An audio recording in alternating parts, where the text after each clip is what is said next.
My name is Gary Sutton. I am 53 years old. I have been a licensed residential contractor for 26 years, and in that time I have built or renovated 214 homes in Clarksville, Tennessee, and the surrounding counties. I know how to read a structure. I know which walls are load-bearing and which ones just look important. I know, above most things, that the quietest part of a house is always the part somebody forgot to inspect. I tell you that because it is the only way I know how to explain what happened on a Wednesday morning in March and everything that came after it. Her name is Dina Marie Sutton née Calloway.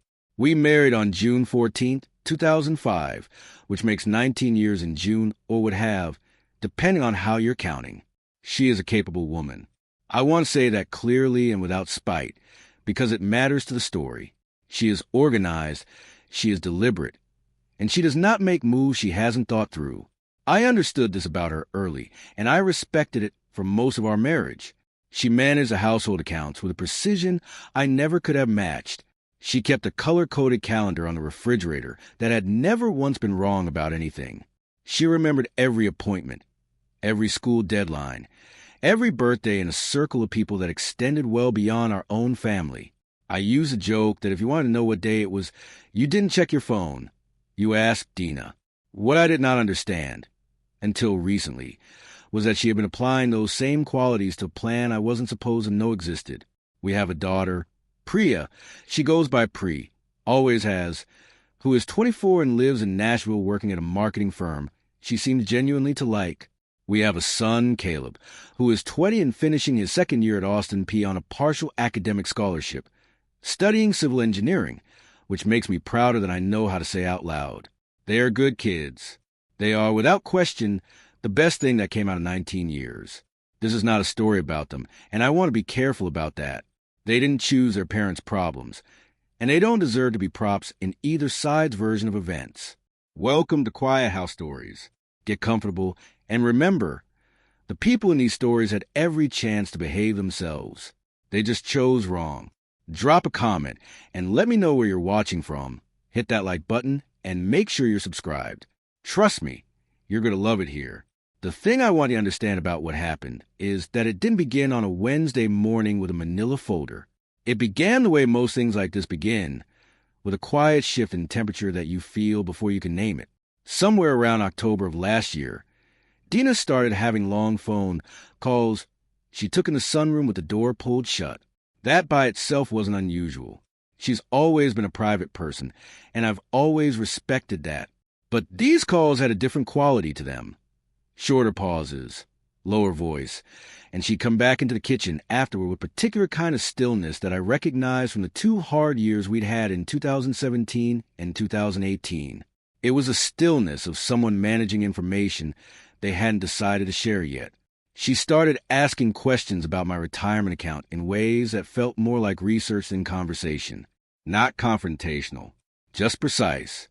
What was the current balance? Had I updated my beneficiary designations? Was I still contributing at the same rate? Good questions. The kind a careful person would ask. The kind a person would ask if they were building a picture they were going to need later. She started mentioning her sister Connie in Georgia more than usual. Connie had moved to Savannah 3 years prior after her own divorce, and she'd reinvented herself in ways Dina seemed to find increasingly interesting. New apartment, new job, new routine. Dina talked about Connie's fresh.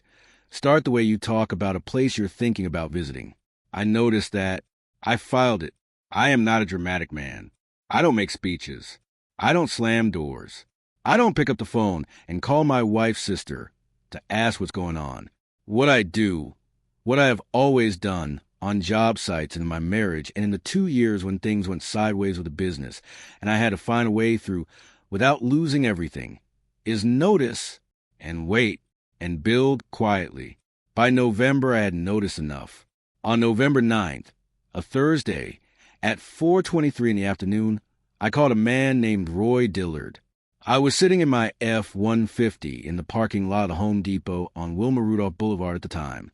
I had a white coffee mug from that morning still sitting on the passenger seat, cold, because I'd forgotten to put back in the house when I left at 6. I remember all of that. I remember the specifics of the moment I made the decision, because those are the moments worth keeping precise. Vague memories make for vague lives, and I have never wanted that. Roy runs a one-man investigative firm out of an office on Tiny Town Road that is smaller than my truck cab. He has been doing what he does for 31 years. I've known him since 2009, when a subcontractor I was using turned out to be double billing 3 different clients simultaneously, me included, and a full accounting audit had missed it for 6 months. Roy found it in 11 days. He came back with a 22-page report, clean and tight and completely usable. I wrote him a check and kept his number. I told Roy what I was seeing. I told him what I suspected. I was careful to tell him what I did not yet know, because there is a difference between a pattern and a fact, and I had patterns. I told him I was not interested in drama, and not interested in ammunition for the sake of having it. I was interested in a complete and accurate picture, documented, organized, provable, before I made any decisions about my own life. He told me his rate was $85 an hour plus expenses. I told him that was fine. He told me it might take a while to do it right. I told him to take whatever time he needed. I drove home and made dinner. Roy worked from November through February. For months, he was thorough without being theatrical about it, which is what I'd hired him for. He didn't give me running updates. He didn't call me every 2 weeks to tell me he was making progress. He knew I didn't want a chapter-by-chapter account. I wanted the full story, gathered carefully, and I was willing to wait for it. In the meantime, I went to work.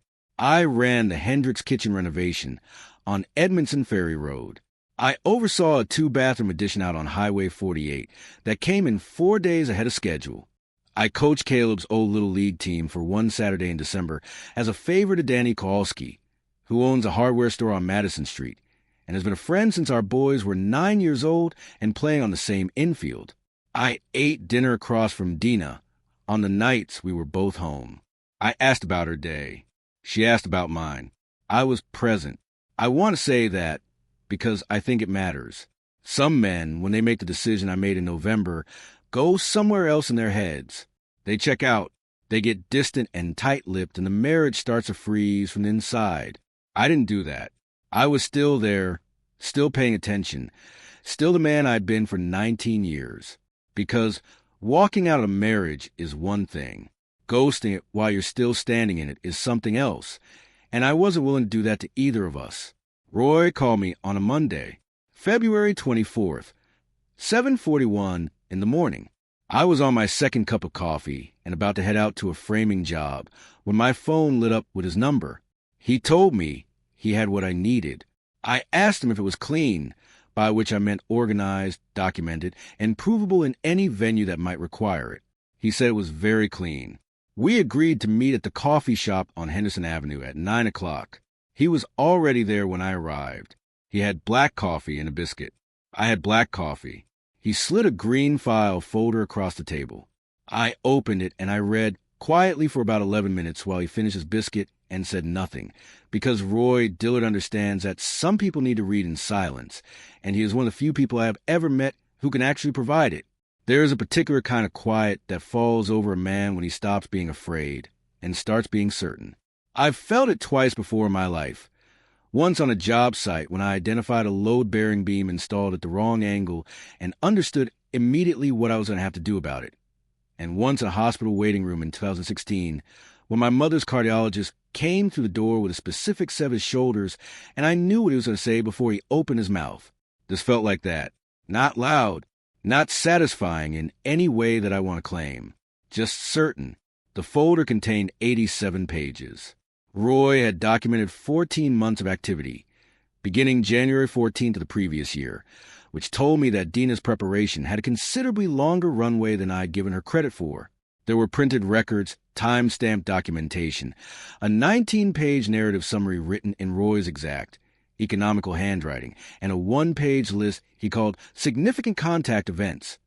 23 of them organized chronologically, each with date and a notation.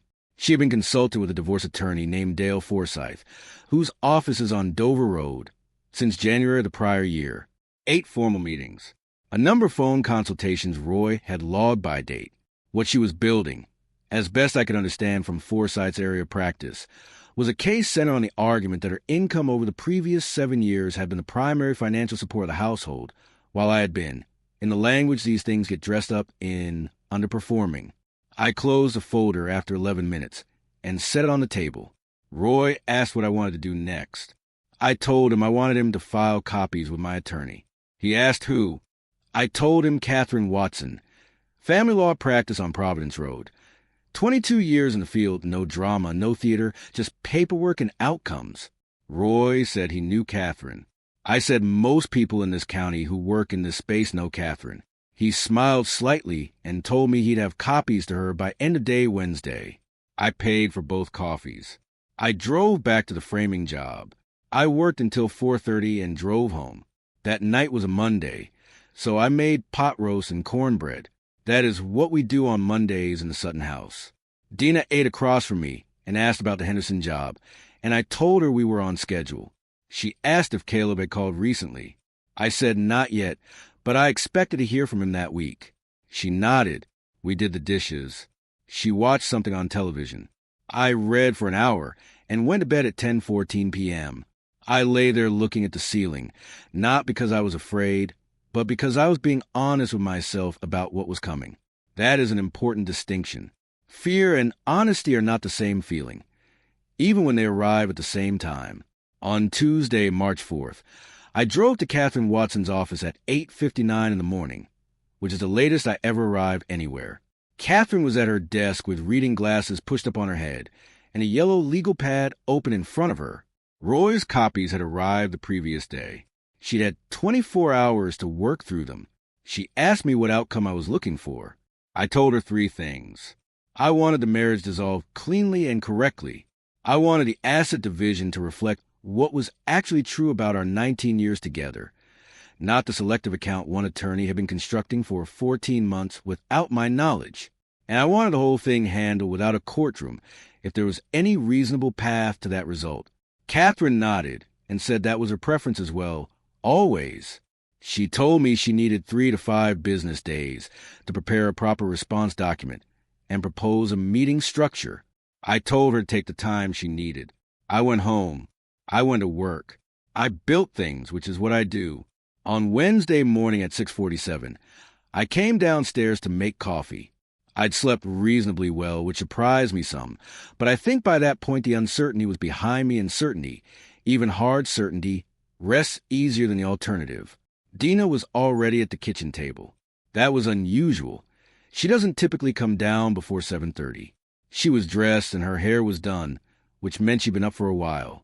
The manila folder was on the table in front of her. Foresight's firm letterhead on the cover page, organized tabs inside, a document she had clearly spent time on. She slid it across the table when I sat down. She said, "I documented everything. You won't win." I picked up the folder. I read the cover page in the first inside tab. 14 months of selective record keeping, organized to tell one story about our 19 years. It was neat work. Clean tabs, numbered pages, a narrative introduction that was clearly written by someone who gets paid to make one version of events sound like the only version. I set it back on the table. Then I looked out the kitchen window. My F-150 was in the driveway where I'd left it. Inside the cab on the passenger seat was Roy Dillard's green file folder, 87 pages, 23 documented contact events. Catherine Watson on retainer. Wednesday would be her 5th business day. It had been sitting in my truck since Monday. I said, "Okay." Dina blinked. She'd been ready for something louder than that. I poured my coffee. I told her I had a 9 o'clock meeting on Henderson Avenue, and I'd be back by noon. I picked up her folder and tucked it under my arm, not as a statement, just because I wanted to read the full thing properly later. And I asked her, genuinely, if she wanted to bring anything back. She said no. I nodded. I walked out to the truck, started it up, and pulled out of the driveway. I want to tell you about the 4 minutes I sat in the driveway before I pulled out. I think they matter. The engine was idling. Roy's folder was on the seat beside me, and Dina's was on top of it. I had a cold cup of coffee from a night before in the cup holder that I'd forgotten to throw out, which is a habit Dina had been after me about for years. The dogwood in our front yard had started to bloom. early for March, but the month had been warmer than usual. Just the first 3 or 4 clusters, white and quiet against a gray morning sky. The tree had been there when we bought the house in 2011. We hadn't planted it. It was already there. I thought about a lot of things in those 4 minutes. I thought about the Monday pot roast and what it had meant to make it, knowing what I knew. I thought about June 14th, 2005, and the outdoor ceremony at Dina's parents' property in Robertson County, and the way the afternoon light had come down through the oak trees. I thought about Priya calling me from her college parking lot on her first day, not because she needed information, but because she wanted to hear my voice, and how that phone call had lasted 4 minutes and contained almost no useful content, and was one of the best conversations I've ever had. I thought about Caleb at 9 years old on the infield at Danny Kowalski's Little League field, crouched at shortstop with his Reds cap on sideways, because he thought it helped him see better, which it obviously didn't, but I never told him that. And then I thought about 2017 and 2018, honestly, because I owed that to the 4 minutes. Those were hard years. The bad partnership I got into at the end of 2016 cost us $94,000 by the time I got out of it cleanly, and the business contracted for nearly 2 years while I rebuilt the client base from scratch. Dina carried us. She worked long hours at the insurance agency, and she didn't complain, at least not to me, and I have always known what those years cost her, not just financially. The kind of cost that shows up in someone's eyes when they stop fully believing that what they're working toward is still what they thought it was.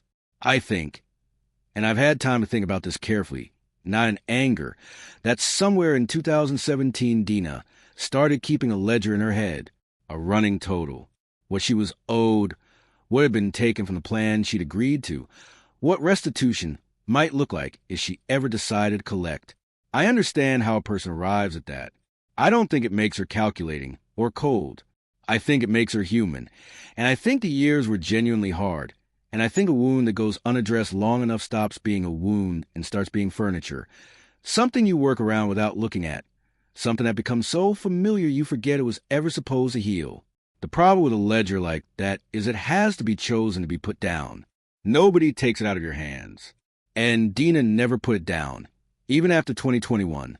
When the business cleared $218,400 net for the first time, even after 2022, when we paid off a house on Woodlawn Avenue and funded Priya's last 2 years of school and started Caleb's account. The ledger didn't update when things got better. It only recorded the debt. That is the most honest accounting I can give for why she did what she did.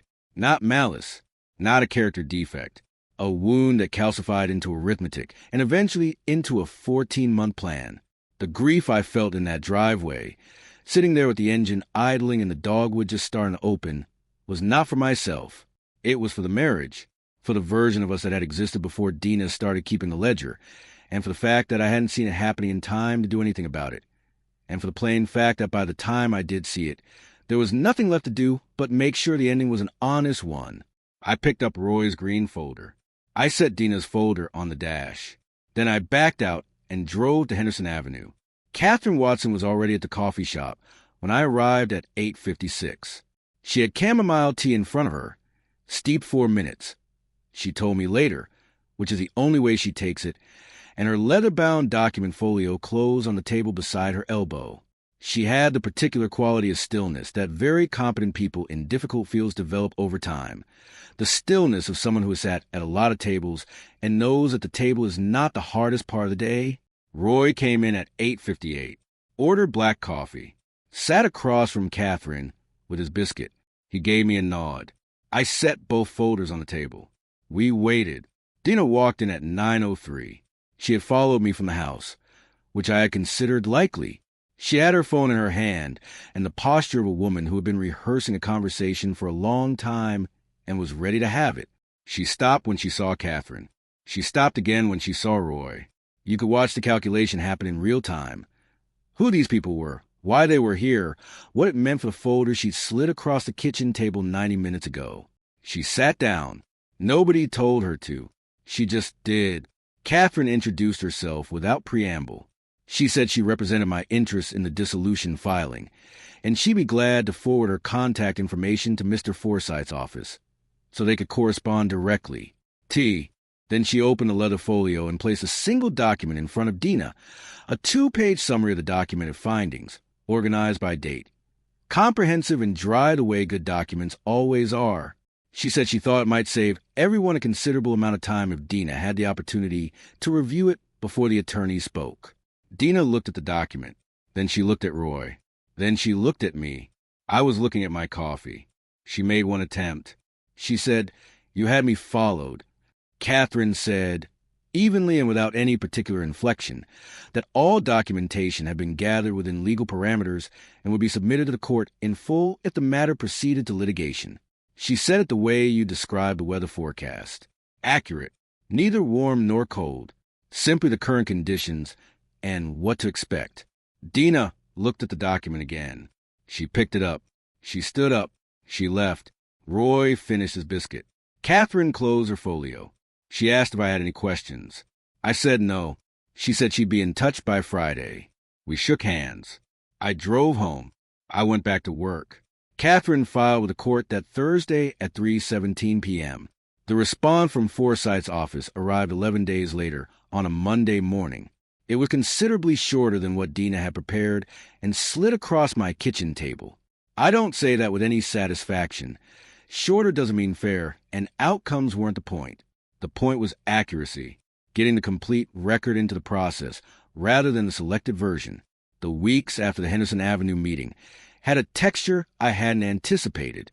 I had expected something louder. I had expected calls, confrontations, the kind of sustained emotional weather that comes when a plan fails.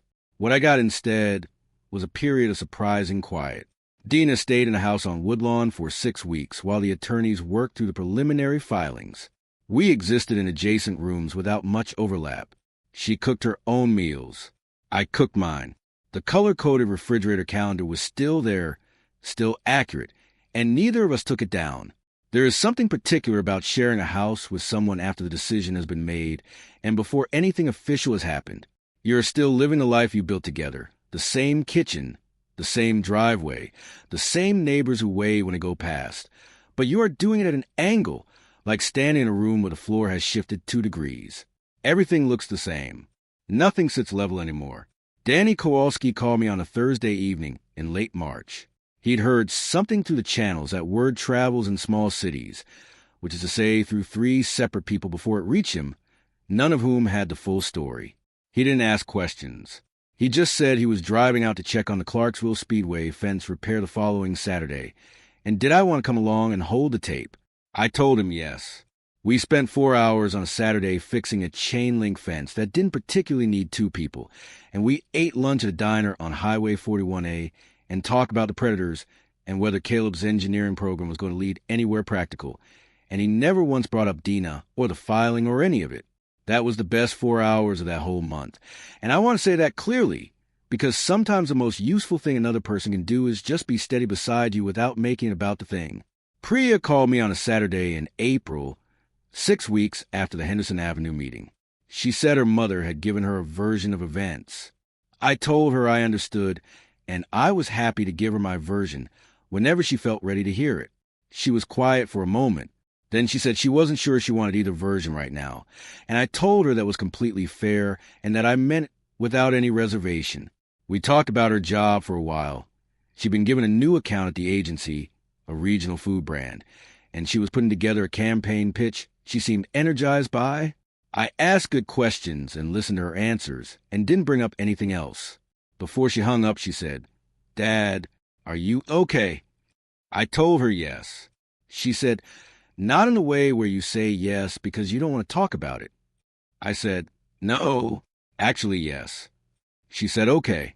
I think she believed me, mostly. Caleb called 2 days after Priya. He's quieter about most things, which he gets from me, and he approached it accordingly. He asked me directly if I was okay, and I told him yes, same as I told his sister, and he said okay, and then he asked if I'd watched the Reds game the night before, and I told him I caught the last 4 innings. We talked about the bullpen situation for 20 minutes and whether the rotation was going to hold up through June, and it was one of those conversations that isn't about what it's about, but is entirely about what it's about at the same time, and I was grateful for every minute of it.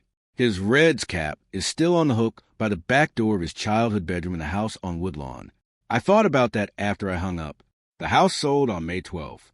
We had agreed to the attorneys that it was the cleanest resolution to the property question. Neither of us wanted to buy out the other, and the equity was substantial enough to make a clean split worth doing. I cleared $187,400 from my share after the remaining mortgage balance, and the closing costs and the agent's fee. I put $100,000 directly into Caleb's school fund, enough to finish his degree with the scholarship and not have him come out the other side carrying anything heavy. And the remainder went into a savings account I opened the same afternoon in my name only, which is a small thing but felt significant. I moved to the rental on Sycamore Lane on a Saturday in late May. 2 bedrooms, a kitchen that faces east and gets good morning light, a porch across the front with a wooden rocking chair the previous tenant had left behind. I looked at that rocking chair for a while when I first saw it, trying to decide if I wanted to move it or leave it. I left it. It seemed like something that belonged there, and I wasn't going to argue with that. It is September now. 6 months since the Wednesday morning with the manila folder. The dogwood in the yard on Woodlawn Avenue is someone else's yard now. I have not driven past it. Some things you let go cleanly, and the house is one of them. I have thought about Dina's ledger more than I expected to, not with bitterness. I want to be precise about that, because bitterness would be the easy read of this whole story, and it is not the accurate one. I think about the energy it takes to maintain a running account of what you are owed. I think about what that energy costs a person over 14 months, over 2 hard years, over whatever longer stretch it actually began. I think about what it might have been used for instead. If she had found a way to put it down, that is not a judgment. That is just the most honest thing I can say about the saddest part of this, which is not what happened at the coffee shop on Henderson Avenue. The saddest part is a quieter, longer thing. All the ordinary Monday evenings that had already been half somewhere else before either of us knew to name it. I am not a man who believes in clean endings. I've been building things for 26 years, and I know there's no such thing as a clean demolition. You always find something in the walls when you open them up. Wiring that wasn't the plans. A repair someone made in 1987 without pulling a permit. Evidence of how people lived, quietly, inside structures they were still pretending were sound. What I believe in is accuracy, getting the complete record right, even when it costs something to do it, especially then. The retirement account sits at $341,000. The business cleared its best October on record, $31,400 in net billings, which I will take. I have a kitchen renovation starting Monday on the east side, a client I've worked with twice before, which is the best kind of client I have. I have coffee ready to go for a 6:30 start. I have my F-150 in the driveway, and there is nothing in the passenger seat except a work order and a level. I am sitting on the porch on Sycamore Lane right now, with a white coffee mug that's going cold, which is still a habit I haven't broken and probably won't. The September air is starting to carry something in it. Not cold yet, but on its way. The rocking chair is the right kind of uncomfortable, which is to say it keeps you honest about how long you've been sitting. I did not win anything. I want to say that as plainly as I know how. The word would implies there was a contest, and there was no contest. There was a marriage, 19 years of it, and it ended, and a marriage ending is not a win for anyone inside it. I have 2 children who are going to spend the rest of their lives being the children of 2 people who couldn't stay married, and I am going to have to be a good enough father that the other fact of their lives, that they are the children of 2 people who did a lot of things right in spite of it, is the one they carry forward. What I did was make sure the ending was an honest one. I made sure the story being told about our 19 years was a whole story, not the chapter that Dina and Dale Forsythe had been writing for 14 months without my participation. That is not victory. That is just accuracy. And accuracy, in the end, is the only thing a man can protect when everything else is already going. I'll take it. If you enjoyed this story, join our community by hitting that like button and subscribing for more real, raw, and family-centered stories. And as always, thank you for being a part of Quiet House Stories.